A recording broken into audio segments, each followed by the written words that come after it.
major financial regulators, and we thank you for your time today. So let me ask you your opinion. Would any single one of you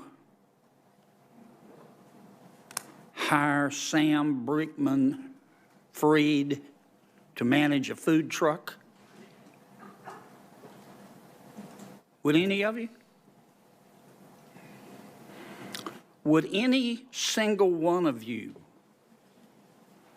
hire his girlfriend, Caroline Ellison, who apparently was trading billions of dollars, to manage a food truck?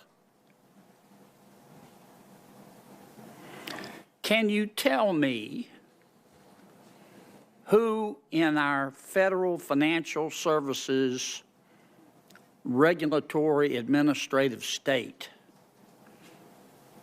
was watching FTX to make sure that no one there stole people's money?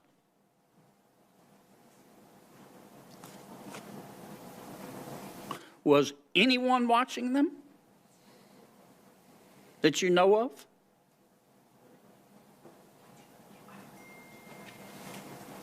Well, Senator, just from you're dealing with banking. You're a brave man. I understand.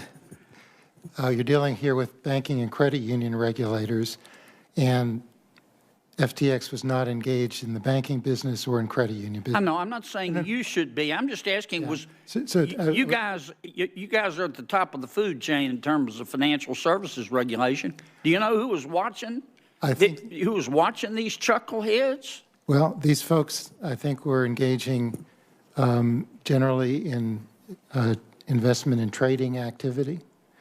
And so in the first instance, if you're thinking about looks to me like some of them were engaged in stealing. Well, that's under investigation now, Senator. So I think in the first instance here, you'd probably want to engage with the market regulators, the SEC and the CFTC, to talk about the activities and the authorities in this area, candidly. All right, I don't have a lot of time. I want to ask the chairman a few questions about inflation. Mr. Chairman, Professor Jason Furman, I think you know him at Harvard, formerly of President Obama's administration, has said that he thinks unemployment has to rise by 5 percentage points for a whole year to bring inflation down a single percent. Do you agree with that?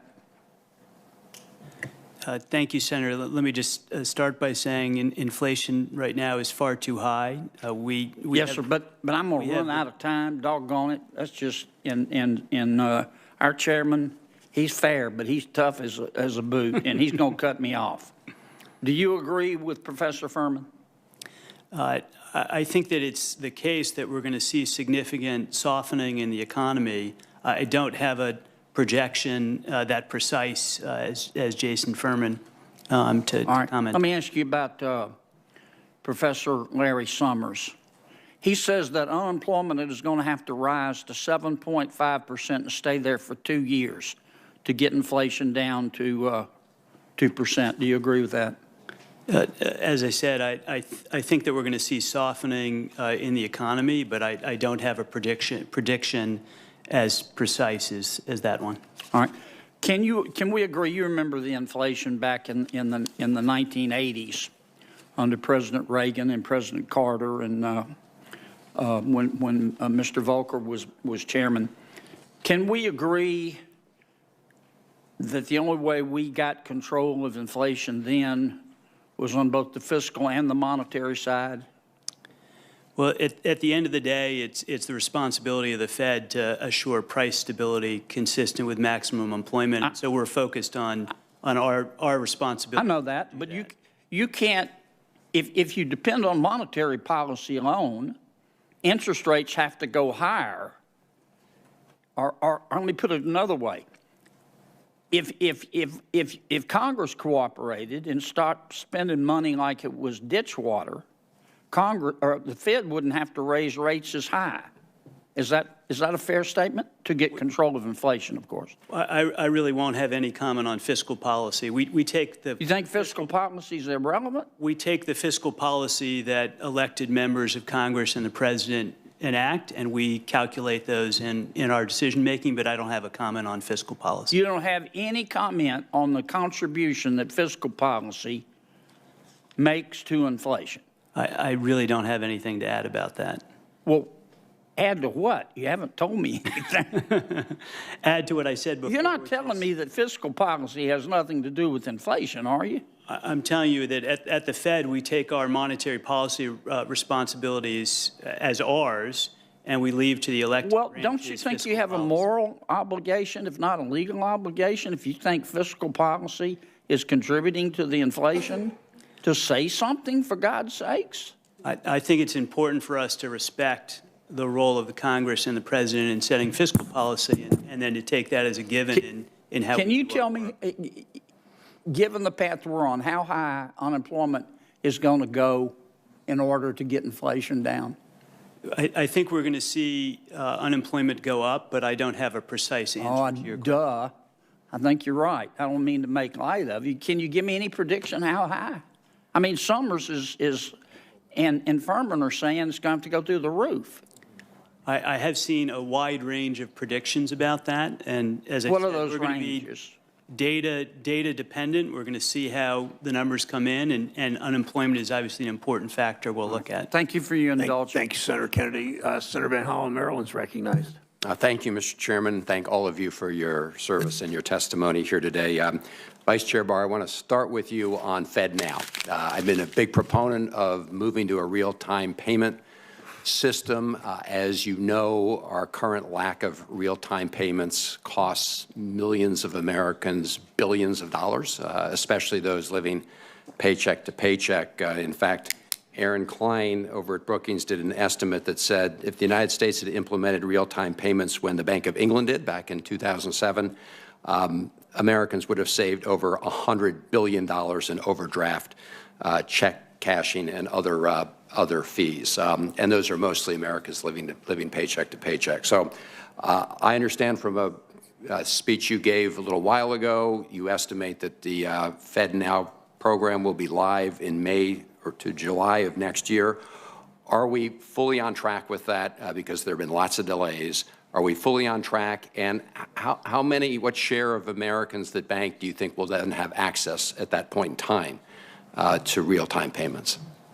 Thank you, Senator Van Hollen, and thank you for the support of the FedNow program. I do think FedNow is going to significantly improve the ability of banks to offer real-time services to customers. FedNow obviously will sit as the backbone behind what community banks and others decide to offer.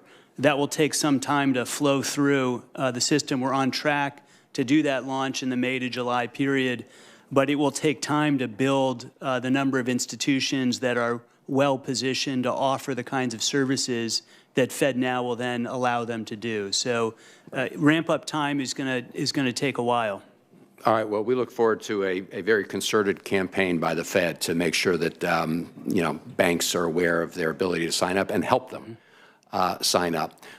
As you all know, there's a lot of volatility in the global economy these days. The Dodd-Frank legislation authorizes FSOC to designate a financial market utility as a systemically important financial institution, the SIFI. Back in May, Secretary Yellen expressed concerns about some of the guidance issued under former Treasury Secretary Mnuchin that she believed unnecessarily limited FSOC's authority in this area. Do you have concerns about the guidance, the 2019 guidance that was issued under the Trump administration? And do you believe that this should be revisited? Let me put it more bluntly. If Secretary Yellen asked to repeal the 2019 guidance, would you support that as members of the FSOC? Maybe start with. Yes. Yes. Senator, yes, I would be supportive. Yes. Yes, I think it would be useful to revisit the guidance and to make sure that it's working, that, again, we're evolving with circumstances. We're taking the risks that might come in the system in the future into account, and it would be useful to do it for that reason. I appreciate that because I share your concerns about that guidance. Now, much has been said about cyber currencies and the collapse of FSX, and a lot have called for regulation. I've been a proponent of some regulation in this area, but there are those who make the case that regulation would actually normalize an area where there's inherent risk and create potentially the false impression that investment in these areas is safer than warranted. So there's a threshold question about regulation here. I'd be interested very quickly in each of your ideas. Regulate, and that can be any form of regulation, or not regulate because that creates an impression that things may be safer than others by giving a federal government imprimatur. Thank you for the question. So first and foremost, I have responsibility for the safety and soundness of the national banking system, so I'm always going to put that first.